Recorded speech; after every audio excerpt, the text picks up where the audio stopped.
আসসালামু আলাইকুম ওয়া রাহমাতুল্লাহি ওয়া বারাকাতুহু। সমস্ত প্রশংসা সেই মহান রব্বুল আলামিনের, যিনি যাবতীয় প্রশংসার মালিক। আজ সেই মহান রব্বুল আলামিনের পবিত্র আল কোরআনে সূরাতুল বাকারার 15 নম্বর আয়াত নিয়ে ইনশাআল্লাহ আলোচনা করা হবে। আল্লাহ তাআলা বলেন, আল্লাহু ইস্তাহজিউ বিহিম ওয়া ইয়ামুদ্দুহুম ফি তুগয়ানিম ইয়ামাবুন। যার অর্থ, আল্লাহ তাদের প্রতি উপহাস করে এবং তাদের আবাদতে বিভ্রান্ত হয়ে ঘোরার অবকাশ দেন। আল্লাহ তাআলা এই আয়াত দ্বারা কি বুঝাইতে চাচ্ছেন আমাদের? এই আয়াত দ্বারা দুইটা বিষয় বোঝান। এক, আল্লাহ তাআলা তাদের প্রতি উপহাস করে। দ্বিতীয়, আল্লাহ তাআলা তাদেরকে ছেড়ে দেন তাদের মতো, তোমরা যাও জাহান্নামে। এই দুইটা বিষয় উপস্থিত করেন। প্রথমটা হলো আল্লাহ তাআলা কাদের নিয়ে উপহাস করেন? পূর্বে মুনাফিকরা উপহাস করেছেন কাদের? মুমিনদের প্রতি ঠাট্টা করেছেন।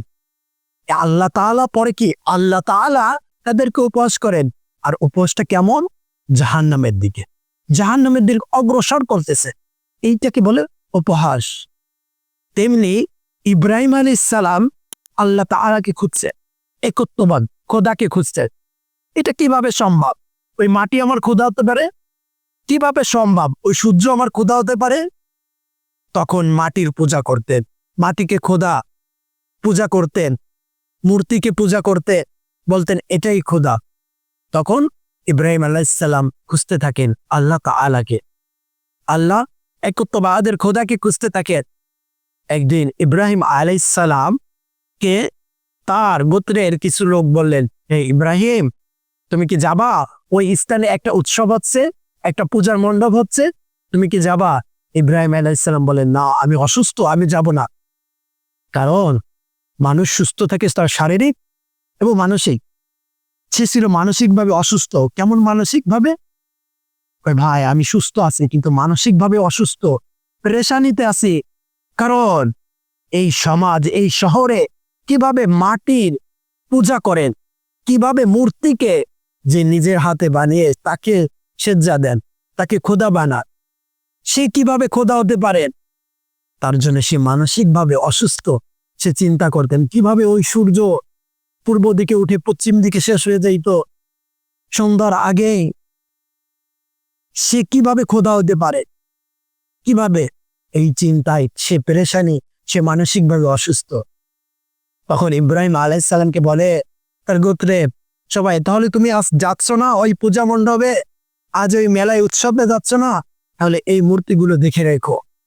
তার বাবা ছিল এক মূর্তি পূজারী এবং মূর্তি কারিগর। তখন ওই মূর্তিগুলা দেখেন। মূর্তিগুলো কেমন দেখেন? একটা হাত পেতে আছে, একটা হা করে আছে, একটা এদিকে ঘুরে আছে, একটা তলোয়ার নিয়ে ঘুরে আছে, এইভাবে আছে। সে যে প্রশ্ন করে, তুমি কিভাবে খোদা হতে পারো? কিভাবে খোদা হতে পারো? তোমার সামনে খাবার থাকতেও তুমি খাবার খাচ্ছ না। ইব্রাহিম আলাইহিস সালাম যে মুখের কাছে দেয় খাবার, খাবার খাই না, খাবার খাই না, তাহলে তুমি কিভাবে খোদা হতে পারো? নিজের খাবার নিজে খাইতে পারো না, তোমার উপরে মাছি মশা পড়তেছে, তুমি নিজে সরাইতে পারো না, তুমি কিভাবে আমাদের খোদা হইতে পারো? চিন্তিত ভাবনা। তারপরে কি করে? সে সকলকে, সবাইকে ভেঙে ফেলে। সব থেকে বড় এক মূর্তিকে বাকি রাখেন, ভাঙেন না, রাইখে দেন। আর ইব্রাহিম আলাইহিস সালাম যে কোরাল বা তলোয়ার দিয়ে ভাঙচুর করছেন, সেইটা ওই বড় মূর্তির কাছে রেখে দিছেন, যেন আইসে বলতে পারে যেন এই মূর্তি ভাঙছে। তখন সবাই চলে আসেন ওই উৎসব থেকে। আসার পরে তাকে জিজ্ঞাসা করেছেন ইব্রাহিম আলাইহিস সালামকে, এটা কিভাবে হলো? এই মূর্তিগুলো দেখে গেছি আমরা সুন্দর, আর এসে দেখে এইগুলো ভাঙচুর, এটা কে করলো? তখন ইব্রাহিম আলাইহিস সালামের প্রশ্ন একেবারেই সহজ ছিল। ইব্রাহিম আলাইহিস সালাম, দেখো ওই বড় খোদাকে জিজ্ঞেস করো কে ভাঙলো, আর তার কাছেই তো তলোয়ার, তার কাছেই তো কুরআন আছে, সেই মনে হয় ভাঙছে সব কয়টাকে। তখন তারা বলে, এ কি শক্তি আছে ভাঙার? এই সব মূর্তিগুলো ভাঙার কি শক্তি আছে? এই মূর্তির কি বলার শক্তি আছে? তখন অবাক হয়ে বলে ইব্রাহিম, তাহলে এর যখন শক্তি নাই, এর যখন পাওয়ার নাই, তাহলে কেন আমরা এর ইবাদত করি? কেন আমরা এর কে স্মরণ করি, কেন আমরা এর খোদা মানি? তখন দেখে ইব্রাহিম আলাইহিসসালামের গোত্র দেখে কি আর পারছে না ইব্রাহিমের সাথে, তখন নিয়ে যান তার বড় খোদার কাছে, নমরুদের কাছে।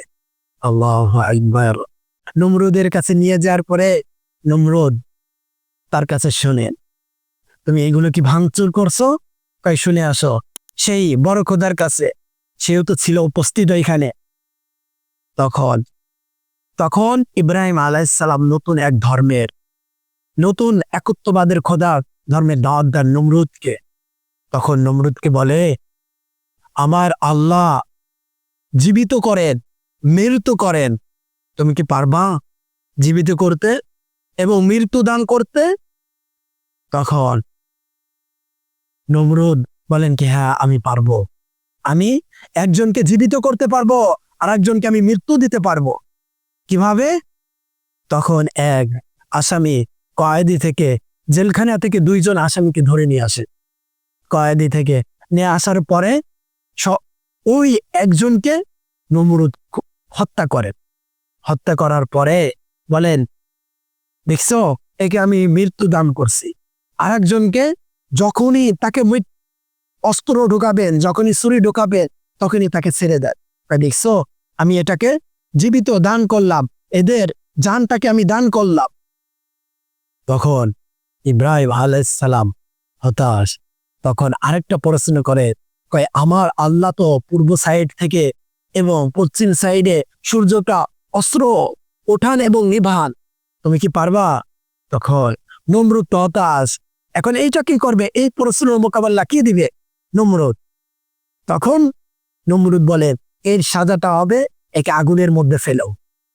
ইব্রাহিমকে কি করো? আগুনের মধ্যে ফেলো। কারণ এ থাকলে আমার খোদার, আমি যে খোদা এটা আমার সরে যাইতে পারে, আমাকে কেউ মানবে না।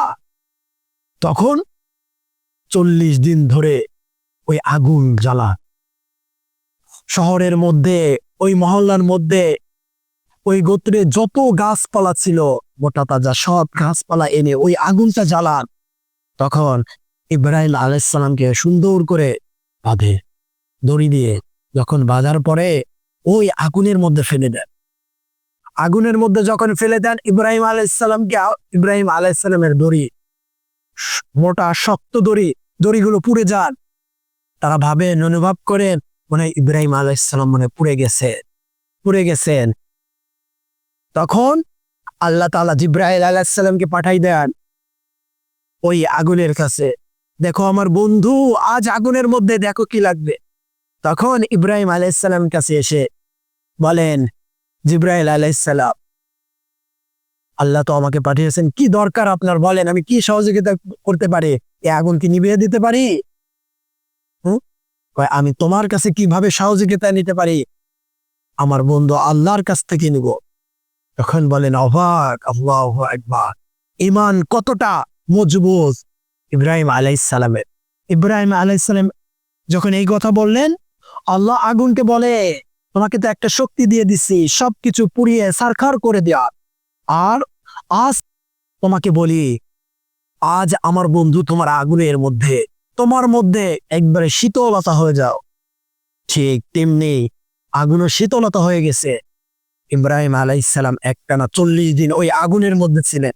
যখন আগুনটা নিভে যান, তখন ইব্রাহিম আলাইহিসসালাম আগুন থেকে বের হয়ে যান। তখন অবাক হয়ে যান, অবাক নমরুদ, এটা কিভাবে সম্ভব যে আগুন 40 দিন একটানা জ্বলল, যে আগুন এত মোটা মোটা গাছ পুড়িয়ে ফেললো, কিন্তু ইব্রাহিম আলাইহিসসালাম কে ধ্বংস করলো না? এটা কেমন?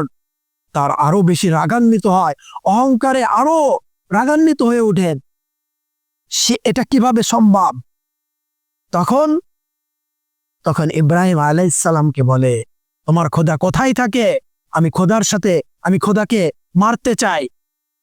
ইব্রাহিম আলাইহিসসালাম, আল্লাহু আকবার, আমার খোদা এক, আকার নাই কোন। শয়তানে নমরুদকে পরামর্শ দেয়, তুমি চলে যাও আসমানে, আল্লাহ আসমানে আছে। ইব্রাহিমের আল্লাহ আসমানে আছে, তুমি চলে যাও। কিভাবে যাবে? নমরুদ 4টা পাখি পালতো। কেউ বলছে এই 4টা পাখিকে একটা প্লেন বা রকেটের মতো বানাইছে। তাদের সামনে দিয়েছেন গোশের চামড়া। যখন ওই গোশ খাইতে যাইতেন তখনই ওই পাখিগুলো উড়াল দিতেন, আকাশ দিকে উঠতেন। তখন এইভাবে 1 দিন 2 দিন 3 দিন করে নমরুদ আকাশের দিকে উঠতে উঠতে উঠতে তখন ভাবে আর কিচ্ছু দেখা যায় না, গাছপালা কিচ্ছু দেখা যাচ্ছে না, মনে হয় আল্লাহ মনে হয় এইখানেই আছে। তখন নমরুদ ওইখান থেকে তীর ছুঁড়ে মারে আকাশের দিকে। তখন আল্লাহ বলে, ওই নমরুদ, তোমাকে নিরাশ করব না, তুমি আজ আমাকে হত্যা করতে আসছো। নমরুদের তীরের মাথায় রক্তের ছোঁয়া লাগিয়ে দেন। তখন কয়েকটা মারেন, ওই তীরগুলো ওই পাখির উপরে এসে পড়েন। তখন ভাবেন মানে কি আমি আল্লাহকে হত্যা করে আসছি। এখন নমরুদ চিন্তিত কিভাবে নিচে নামবেন। এখন 1 দিন 2 দিন 3 দিন করে আমি উপরে উঠছি, এখন তো ইব্রাহিমকে জানাইতে হবে আমি আল্লাহকে মেরে আসছি। তখন বলে, শয়তান তাকে পরামর্শ দেয়, হে নমরুদ, তুমি ওই গোশের চামড়াটা নিচের দিকে দাও, ওই পাখিগুলো নিচের দিকে খাইতে যাবে আর নিচের দিকে নামবে। তখন ঠিক তেমনি সেই চামড়াগুলো নিচের দিকে দিতে থাকে। তখন 1 দিন 2 দিন 3 দিন করে নিচে নামতে থাকে। নিচে নামার সাথেই চলে গেছেন ইব্রাহিমের কাছে। এই ইব্রাহিম, এই দেখো তীরের মাথায় রক্তের ছোঁয়া। আমি আজ তোমার আল্লাহকে আজ হত্যা করে আসছি। নাউজুবিল্লাহ, নমরুদকে বলেন, হারে বোকা, তুমি যদি আমার আল্লাহকে হত্যা করতে, তাহলে কিভাবে আল্লাহ পূর্ব সাইড থেকে সূর্য ওঠাচ্ছেন, কিভাবে আগের মতো সবকিছু আছেন? আল্লাহু আকবার। তখন নমরুদ বলে, এই ইব্রাহিম, তোমার আল্লাহর কতগুলো সৈনিক আছে, তুমি পাঠিয়ে দাও, আমি যুদ্ধের জন্য প্রস্তুত। ইব্রাহিম বলেন, আমি তো জানি না আমার আল্লাহর কতগুলো সৈনিক আছে, আল্লাহর কত মাকলুক আছে, আমি তো তাই জানি না। তখন অবাক নমরুদকে, কিভাবে? নমরুদ যে খোদা দাবি করছেন সেই নমরুদকে আল্লাহ তাআলা কিভাবে সাধারণ একটা মশা দিয়ে তাকে মৃত্যুবরণ করছে। কিভাবে? ওই সাধারণ একটা মশা, তার সৈনিক, আল্লাহ তাআলার কি সৈনিক হয়ে উপস্থিত, নমরুদের নাকের মধ্যে মশা চলে গেছে। নাকের মধ্যে যখনই মশা চলে গেছে, নমরুদকে তার সহপাঠীরা তাকে আস্তে আস্তে করে প্রথমে নরম কিছু দিয়ে তুমি আমাকে আঘাত করো যেন মশাটা বের হয়ে যায়। নরম কিছু কি পায় খুঁজে পাচ্ছে না। তখন দেখে স্যান্ডেল, জুতা দিয়ে আস্তে আস্তে করে মারে। প্রথম মারলে একটু ভালো লাগে, তখন মশাটা আরো দৌড়ে মাথার মধ্যে। তখন নমরুদ বলে, আর একটু জোরে দাও। যখন ওই জুতা দিয়ে ওই স্যান্ডেল দিয়ে মারতে থাকেন, মারতে একসময় ওই স্যান্ডেলের বাড়ি এবং ওই মশার কামড়ে শেষ হয়ে যান নমরুদ। কি এইটা ছিল আল্লাহ তাআলার উপহাসকারী।